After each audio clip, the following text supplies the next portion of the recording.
Waouh, c'est une soirée pleine d'émotions, positives d'un côté, négatives de l'autre. Positive parce que le Paris Saint-Germain s'est imposé face à Brest 3 buts à 1 aujourd'hui. Négatif parce que je supportais la RDC et malheureusement, la Côte d'Ivoire a éliminé la RDC.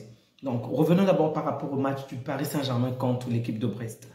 Vraiment, je ne vais pas dire que je suis triste. Je suis très content, ok? Que le Paris Saint-Germain ait gagné, même si j'espérais vraiment peut-être une domination encore plus. Mais je suis déjà content par rapport aux deux précédents matchs contre cette équipe de Brest. Je dirais qu'on a tiré une toute petite leçon.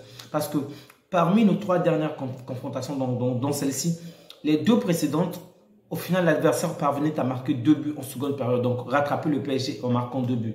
Mais aujourd'hui, l'adversaire n'a pas pu. Ok, n'a pas pu le faire et le Paris Saint-Germain a pu agrandir son score. Sans compter cela, c'est vrai qu'il y a eu un moment de relâchement de la part des joueurs du Paris Saint-Germain. Mais au final, ils ont su s'imposer en seconde période et même gagner. C'est vrai que le carton rouge a également joué. Mais dans l'ensemble, le Paris Saint-Germain a largement mérité cette victoire-là. Bravo aux Brestois qui ont fait un bon match. Ok, du début jusqu'à la fin, ils étaient là, ils ont donné le meilleur d'eux. Mais le Paris Saint-Germain était beaucoup plus fort. Donc, qu'est-ce que je peux déjà dire par rapport à ce match? Sincèrement, je trouve ça quand même assez regrettable que l'on ne puisse pas mettre des caméras vidéo, ok? Je comprends que pour des coupes, on veut laisser peut-être plus de temps aux petites équipes, plus de chance parce que généralement, la vidéo surveillance va pour des grandes équipes. Donc, bref, ils veulent peut-être faire à l'ancienne, mais il faut vraiment faire ce qui est mieux, ok, pour tout le monde. Et ce qui est mieux pour tout le monde, c'est qu'ils puissent avoir des caméras vidéo. On l'a vu par exemple en Angleterre, avec le nouveau système, finalement, partout dans tous les matchs, même des coupes, il y a maintenant le VAR, ok. Donc c'est largement mieux parce que on sait que même si ça sera plus lent, ok, on va juger plus lentement, mais au moins la majeure partie des décisions seront exactes, seront justes, ok. Aujourd'hui, pourquoi je parle de ça aujourd'hui, c'est que on a déjà vu les erreurs, par exemple, en Espagne, en Coupe d'Espagne. On a vu encore des erreurs aujourd'hui, par exemple. L'arbitre ne peut pas tout voir, ça, on le sait très bien. Le gardien, c'est Brassé, excusez-moi, c'est Brassé qui a eu un carton rouge, ok? Donc 2 cartons jaunes, mais en fait, un carton rouge. En fait, j'ai eu l'impression pendant tout le match que le mec il avait vraiment la haine des joueurs parisiens. Sincèrement, la première faute qu'il commet déjà sur Danilo est digne d'un carton rouge. Mais l'arbitre ne peut pas voir très bien l'action ainsi. Parce que si, en fait, dans le feu de l'action, ça va tellement vite qu'il voit qu'il y a une faute, mais il ne se rend pas compte à quel point que l'erreur que Brassel avait commis était vraiment catastrophique. Parce qu'il avait vraiment sorti le coude et le coude était largement éloigné de lui. En fait, c'était un geste anormal. Donc, il méritait déjà d'obtenir un carton rouge bien plus tôt et non un carton jaune. Ça, c'est la première faute. La faute sur Barcola, au début du match, s'il y avait une vidéosurveillance, c'est sûr qu'on aurait pu voir qu'il y avait penalty. Ok? Là encore, ça passe. Ensuite, le même Brassé, dont on a gracié, on lui donnait un carton jaune plutôt, va faire une autre faute sur Kylian Mbappé, une faute grave devant la surface. Là encore, là au moins il méritait, là c'est sa deuxième faute, mais je crois que sur cette faute-là, il méritait juste un carton jaune devant sa surface. Elle est grave, je précise, elle est même faite exprès parce que le mec ne vise même pas le ballon, mais il vise les pieds des joueurs. Il est vraiment méchant, sincèrement. Ce n'est même plus du foot ce qu'il a fait et il a vraiment gâché le match de toute son équipe. Là, il n'a pas obtenu le carton jaune parce que l'arbitre ne l'a pas vu. Ce que je comprends très bien puisque l'arbitre était focalisé sur le ballon. Je n'en veux pas à l'arbitre, mais j'en veux au système. Parce que c'est vrai que ces matchs ne sont pas les demi-finales ou les finales, mais l'appui du VAR peut vraiment faire toute la différence. Et la troisième faute qu'il commet sur Kylian Mbappé, là, il le marche carrément au-dessus. En fait, si le pied de Kylian Mbappé était bien fixé au sol, il aurait pu vraiment être blessé pour une très longue durée. Et vous savez de quelle manière ce joueur-là est important pour le PSG, sans oublier les prochains matchs qui arrivent bientôt. Donc, Brassé a été tellement méchant. Même sur cette faute-là, les journalistes ont carrément dit qu'il méritait un carton rouge. Pas un second carton jaune, mais un carton rouge. Donc, il aurait pu avoir un autre carton rouge. Mais bref, espérons qu'il sera exclu dans plusieurs matchs et qu'il va même avoir des problèmes avec sa direction parce qu'il a vraiment gâché le match de Brest. Brest qui avait marqué le premier but était revenu plus fort, avait un meilleur visage par rapport au Paris Saint-Germain. Ben, déjà, si difficilement vous arrivez à faire numérique, comment vous êtes à égalité avec le Paris Saint-Germain sur le plan numérique, donc 11 joueurs partout, vous galérez à avoir de bonnes opportunités. Et tu oses obtenir un carton rouge de cette manière. Bref, il a vraiment été méchant envers lui-même, envers ses coéquipiers et même envers le Paris Saint-Germain. Bref, Donc, le Paris Saint-Germain s'est imposé maintenant. J'aimerais revenir par rapport à ce match parce que j'ai quand même trouvé des choses assez intéressantes. Bon, Barcola, Dembélé, il n'y a plus grand-chose à dire. Pour moi, ce sont des gars qui méritent vraiment leur place, être titularisés. J'entends les journalistes se plaindre comme quoi Ramos n'a pas sa place ou Kolo Muani. C'est une manière qu'on a perdu. Ok. Le premier point, j'aimerais déjà dire, c'est que Luis Enrique avait dit qu'il ne veut pas de 11 titulaires, mais de 22 joueurs capables d'être titularisés. Ok. Ça, c'est le premier point. Le deuxième point, en toute sincérité, avec tous ces matchs qu'on a accordés à Barcola et qu'on a accordé, excusez-moi, à Ramos et même à Kolo Muani, c'est vrai qu'ils ont peut-être eu moins de temps de jeu que Barcola, moins d'opportunités que Barcola, mais en toute sincérité, est-ce qu'ils ont été aussi marquants que Barcola? Non. Est-ce qu'ils ont été aussi marquants que Dembélé? Non. Déjà, Dembélé, par exemple, aujourd'hui, si tu vois le match, tu vas peut-être dire qu'il est passé comme les autres. On va peut-être se contenter de la seule passe décisive qu'il a fait, mais en fait, il a été tellement plus que ça. Déjà, même dans le premier but, il a participé, ok? Donc, même lorsqu'il n'est pas passeur ou buteur, il participe dans le jeu ou dans le but. Il est très important pour cette équipe, même si les statistiques ne le montrent pas seulement. Lorsque tu vois Kolo Muani, lorsque tu vois Ramos, aujourd'hui, au moins Ramos a marqué, pas de souci. Mais généralement, l'apport de ces deux joueurs n'est pas aussi important. Ok, on pouvait mettre un des deux, par exemple, en attaque. Ce qui veut dire que Mbappé devait jouer, par exemple, comme pivot du côté gauche. Mais pourquoi retirer Barcola avec ce tel niveau? Je peux comprendre qu'on veut mettre Mbappé, par exemple, du côté gauche.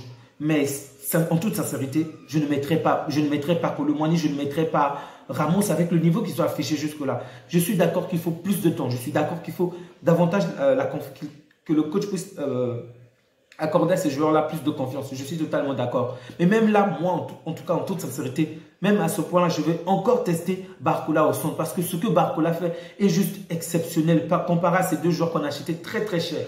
Donc, pour moi, Barcola mérite largement sa place. Maintenant, au milieu du terrain, c'est vrai que Ougaté déçoit un tout petit peu, mais on a tous vu le niveau qu'il a affiché en début de saison. Et en toute sincérité, ni David Ruiz, ni Soler, ni quelques... En fait, parmi les personnes qui ne sont généralement pas titularisées, aucun des joueurs n'a fourni ce niveau-là. Donc, moi, je préfère qu'on puisse, par exemple, titulariser de nouveau Ougaté plutôt que de mettre David Ruiz et davantage l'accorder la confiance. C'est vrai qu'il perd la balle, c'est vrai qu'on sent très bien qu'il est touché mentalement, mais ça va revenir. Il faut que davantage il ressente la confiance de son coach et on va voir le changement. Donc, aujourd'hui encore, Vitinha a quand même été bon, Zaïre Emery aussi. Dans l'ensemble, il n'y a pas grand-chose à dire par rapport à ces joueurs-là, sincèrement. Les trois en attaque, donc Barcola, Mbappé et Ousmane Dembélé, ils ont fait le match qu'il fallait, bravo à eux, particulièrement à Kylian Mbappé. Au milieu du terrain, Zaïre Emery, Vitinha, c'est aussi un match assez intéressant, mais je ne suis toujours pas assez satisfait pour David Ruiz. Je m'attends à beaucoup plus de sa part. Il veut être le 6, tant mieux, mais il faut davantage d'action, davantage, pas apparaître pendant quelques instants et disparaître pendant un long moment. C'est vraiment pas suffisant selon moi. En défense, Marquinhos n'est pas à la hauteur aujourd'hui, mais je le comprends également parce qu'il est blessé, donc normalement, je ne comprends même pas pourquoi. Ça, c'est ce que je ne comprends pas. Il a joué pendant tout le match, alors qu'on a bien vu qu'il avait, on appelle ça comment déjà, pas des protections, c'est quoi le terme déjà? Bref, en gros, ce sont comme des sparadraps, mais je ne sais pas exactement le terme qu'on utilise, qui était sous son short, ok? Donc, on aurait dû sortir Marquinhos parce qu'il n'est pas en forme, il revient d'une blessure, il est encore blessé, donc j'aurais préféré qu'on sorte Marquinhos, qu'on le préserve, de la même manière par exemple qu'on a préservé Dembélé à un moment, pour éviter que ces deux joueurs se blessent. Mais bon, il a joué tout le match et il a commis quand même pas mal de fautes, donc je ne pourrais pas vraiment m'acharner sur lui, étant tenu de son niveau. Hakimi également, il n'a pas été exceptionnel, il n'a pas été nul, mais il n'a pas été exceptionnel. Hakimi nous a déjà montré de meilleures performances que celle-là, mais je ne pourrais pas l'en vouloir par rapport à sa situation, ok? On sait très bien qu'il a raté un penalty assez important en CAN pendant cette compétition africaine et à cause de cela, on va dire, le Maroc s'est fait éliminer. Donc, mentalement, ça joue un rôle assez important. Donc, pour l'instant, il faudrait l'accorder plus de temps, qu'il puisse davantage récupérer. Mais il a au moins participé. D'ailleurs, celui qui est passeur sur le but de Ramos, il a fait de bonnes choses dans le match. Mais je dis bien, il n'a pas fait un mauvais match, ok? Il a fait un bon match. Mais je connais Hakimi, j'ai déjà vu Hakimi à l'œuvre. Pour moi, Hakimi peut faire beaucoup plus que ça. Donc, je m'attends à ce qu'il puisse lui également rehausser son niveau. Pereira, que dire. Pereira a été à la hauteur, ok? Et Pereira a été à la hauteur du début jusqu'à la fin du match. Comme je le dis, c'est le gars sûr, vraiment le gars sûr de cette équipe. En lui, j'ai toute ma confiance par rapport au PSG. J'ai vraiment rien à dire de Pereira. Juste bravo, buteur encore aujourd'hui. Bravo à toi, maître. tu mérites beaucoup plus que ça, mais bon. On acclame encore pour Pereira. Beraldo, offensivement, je vois des bonnes choses, ok. Il est un peu comme le gars du Barça, là, il s'appelle comment là? Joao Cancelo, ok. Bon, un niveau beaucoup moins important, bien évidemment. Donc, offensivement, il apporte de très bonnes choses.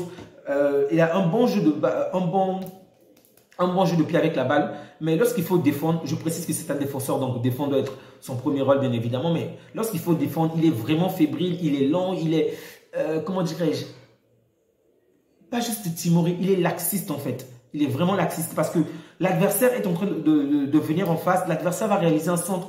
Il ne presse pas l'adversaire, il n'avance pas. En fait, il ne met aucune pression à l'adversaire. Du coup, l'adversaire tire, centre calmement la balle. Vraiment calmement, zéro pression. Et du coup, Meunier va marquer après. Et ce n'est pas la seule faute qu'il a commise. Vraiment, lorsqu'il fallait faire le marquage également de la défense, c'était vraiment pas ça. Je ne dis pas qu'il est nul. Je pense qu'il est encore très jeune et c'est un grand changement qu'il a fait. Il avait quitté l'Amérique pour venir en Europe. Je pense qu'il lui faut beaucoup plus de temps. Je suis totalement d'accord avec cela, mais il faudrait vraiment qu'il s'améliore sur le plan défensif. Et je pense, en fait, je ne comprends pas pourquoi il est titularisé. Sincèrement, je ne comprends pas pourquoi. C'est vrai qu'il y a énormément de joueurs blessés, mais un gars comme Mendes, bon, Mendes aussi revient d'une longue blessure. Donc, titulariser Beraldo peut être compréhensible, mais lui faire jouer tout un match, ça n'a aucun sens. Et je ne comprends pas, pardon, j'ai parlé de Mendes, je devais dire Mukele. Je ne comprends pas pourquoi Mukele ne joue pas. Vraiment, Mukele est largement, vraiment je dis bien, largement au-dessus de Beraldo. Offensivement et défensivement, pourquoi on ne le fait pas jouer? Ça, c'est ce que je ne comprends pas. Pendant la période du Mercato, on voulait soi-disant des défenseurs, on voulait même vendre Mukele au Bayern de Munich. Et vous savez de quelle manière, lorsque le Bayern achète un joueur du Paris Saint-Germain, de quelle manière, quelques saisons après, ce même joueur vous fait tellement mal. Pourquoi on veut vendre un joueur comme Mukele? Vraiment. Il y a des joueurs qui ne foutent rien. En fait, on ne se presse même pas à s'en débarrasser, mais c'est un joueur comme Mukele. Alors qu'on a un problème en défense avec de nombreux défenseurs. Désolé, j'aimerais rajouter, mais bon, ça ne sort pas. Donc, pour moi, Beraldo, je n'en veux pas par rapport à ce match. Je pense qu'il lui faut plus de temps pour s'améliorer, mais il faudrait que ça puisse être une combinaison Beraldo-Mukele. En gros, l'un va jouer une partie et l'autre une autre, en fait. Ou encore sortir Beraldo et faire entrer Hernandez, mais je crois que Hernandez a peut-être un souci, je ne sais pas. Donc, bref, dans l'ensemble, le match a été assez bon. Je ne pourrais pas en vouloir à Donnarumma sur le but, mais en tout cas, il a fait un bon match. C'était un bon choix de mettre Donnarumma aujourd'hui plutôt que Navas. Dans l'ensemble, c'était assez intéressant. Bravo au Paris Saint-Germain. C'est une victoire largement méritée. Rien à dire de cela. Donc, avant de parler du match de la RDC, j'ai vraiment pris le temps pour ça. C'est déjà rendre mes hommages à tout ce qui se passe en RDC, d'accord, en Goma. Vous savez certainement que de nombreuses personnes sont assassinées en ce moment, malheureusement, et l'opinion internationale, du moins. Sur le plan international, il n'y a pas vraiment de réaction positive, en fait, on va dire. Et ça, c'est vraiment triste, vraiment. Et on l'a vu lorsqu'on chantait l'hymne national de la RDC, de la manière dont les joueurs ont fermé la bouche et mis la main au niveau de la tête pour dire qu'on n'en parle pas et malheureusement des gens qui se font tuer. C'est vraiment triste. C'est pourquoi, en tout cas, c'est l'une des raisons pour lesquelles moi je souhaitais que la RDC aille même encore plus loin déjà. Parce que je supportais cette équipe-là, ce sont des frères. On surveille encore le feu, mais là vous nous avez rejoints. Mais en tout cas, excellent parcours, vraiment excellent parcours à vous. Vous l'avez mérité. Vous aurez, en tout cas, moi je pense que cette équipe méritait même encore plus. En tout cas, vous avez fait un bon jeu, un bon match. Et j'aurais souhaité que la RDC aille même jusqu'à remporter cette compétition. Mais bon, on n'a pas toujours ce que l'on veut. Dans le match a été plutôt assez bon, assez corsé. Les Ivoiriens ont su profiter des talents qu'ils avaient vraiment. J'ai trouvé à l'heure bon aujourd'hui, vraiment bon. Même si je pense que ça se comprend évidemment. Il a eu une longue période de convalescence suite à sa maladie. Mais à l'heure d'avant la maladie, je pense qu'il aurait pu marquer beaucoup plus qu'un but aujourd'hui. Parce qu'il a quand même eu de bonnes opportunités, mais il n'a pas pu les terminer comme il le fallait. En tout cas, bravo à lui. Il est en train de revenir petit à petit en forme. Et je ne peux que lui citer le meilleur, en tout cas. Kessie également qui m'a fait un très bon match. Et j'ai vraiment eu, pas de la pitié, mais ça m'a fait penser à la petite période qu'il a joué au Barça. Vous savez, j'ai toujours fait partie de ces personnes-là qui ne voulaient pas qu'il parte. Mais bon, on s'est débarrassé de lui pour avoir un tout petit peu de sous. Bref. J'ai vraiment trouvé ça regrettable, mais ça m'a quand même fait plaisir de le voir jouer. Vraiment, j'étais content. Fofana également, celui que je souhaitais puisse rejoindre le PSG. Finalement, c'est bizarre. Les joueurs africains que je souhaite qu'on garde ou qu'on achète partent. Vraiment, je vais plus commencer à souhaiter qu'on puisse garder des joueurs parce que ça se termine pas toujours bien. Fofana également, ça m'a fait plaisir de le voir jouer. Ensemble, dans les deux équipes, parmi les deux équipes, en tout cas, je connais plus de joueurs ivoiriens que congolais, bien évidemment, mais j'aurais souhaité que le Congo parte plus loin parce que c'est un pays frère déjà. Et j'aime beaucoup le jeu de l'équipe. Mais d'un autre côté, voir cette Côte d'Ivoire miraculée, en tout cas, l'équipe qui a failli se faire éliminer dès le départ, aller si loin, ça c'est vraiment à féliciter, vraiment. Et j'espère qu'ils pourront décrocher le titre face au Nigeria. J'espère qu'ils vont vraiment l'emporter face à l'équipe d'Osimhen. Je ne peux que souhaiter le meilleur à cette équipe. Donc, Fofana également qui a fait un bon match. Dans le sens, le match était plutôt intéressant. C'était un match assez corsé, assez fort, mais à l'heure a fait la différence. Avec un seul but, ça suffit pour que les Ivoiriens puissent éliminer le Léopard aujourd'hui. Vraiment bravo à eux. Que dire encore de cette CAN? Sincèrement, ça donne tellement d'émotions, tellement... En fait, on vous fait briller du feu, de la chaleur à la lumière. Qu'est-ce que je dis? Du feu, du chaud et du froid. Par exemple, lors du match lorsque le Nigeria jouait, alors que le Nigeria menait 1-0, le Nigeria va marquer un second but avec... il s'appelle comment déjà? Avec Osimhen. Ensuite, on va arrêter la VAR va faire comprendre qu'avant que Osimhen le marque, au départ de l'action, il y a eu une faute dans la surface nigérienne. Du coup, on va aller tirer le coup, un penalty et là, on va marquer pour revenir à un but partout.